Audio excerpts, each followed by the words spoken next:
In 1954, about 10,000 West Indians came to Britain. In 1955, it is believed another 15,000 will make the long journey.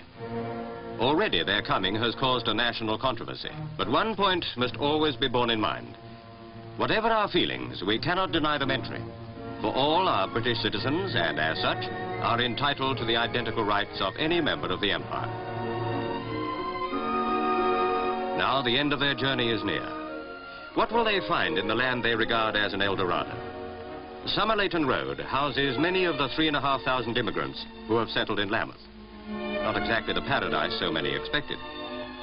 At number 49, Mr. and Mrs. Austin live comfortably with their children. They are lucky, for many of their fellow immigrants have been crowded 6 or 7 to a room with a weekly rent of 30 shillings each. Mrs. Morgan and Miss Edna Young have lived in England happily for 2 years. Samuel Davis works as a machinist, though he is a qualified commercial teacher. He too counts himself lucky. The labor exchange usually finds jobs for the immigrants within a few days, if they're employable. Some, it must be remembered, have never tackled any of the jobs that are vacant. But for many, there will be wage packets of £9 or £10 a week, and contrary to reports, the influx of West Indians does not cause unemployment amongst the white workers. There is work for all, coloured and white. At a nursery in Cold Harbour Lane, their children are cared for whilst the parents are at work. The children are often the main reason for a West Indian's emigration. My child, he says, must have a better education than me. It is a policy that can only bring good to the British colonies.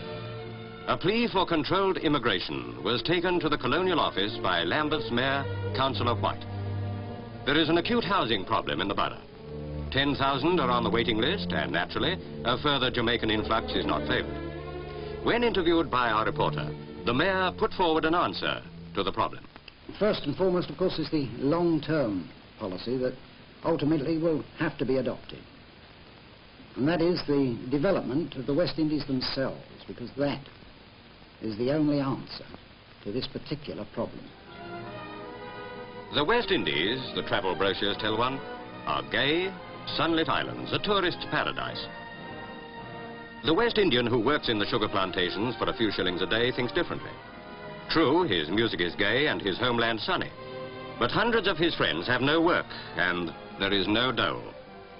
Many years ago, Lloyd George referred to the islands as the slums of the empire.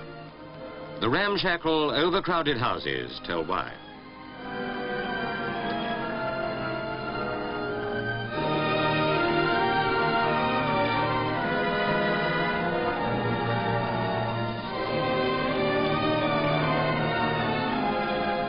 In the markets, there is food for those who can afford it.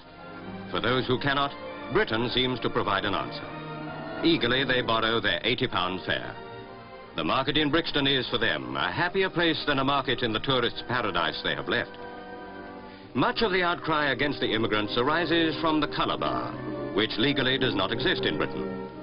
Nevertheless, we accept with little criticism the fact that thousands of white foreigners, including 15,000 former enemies, have made their homes in this country. Bill Strachan, in the centre, came from Jamaica during the war. He became an officer in the Royal Air Force and flew as a bomber pilot. Bill, who now works in a council office, sums up the feelings of West Indians who wish to settle in Britain. All people from the West Indies here have no enmity towards any British people, and in fact will be a strength to them and are extremely ambitious.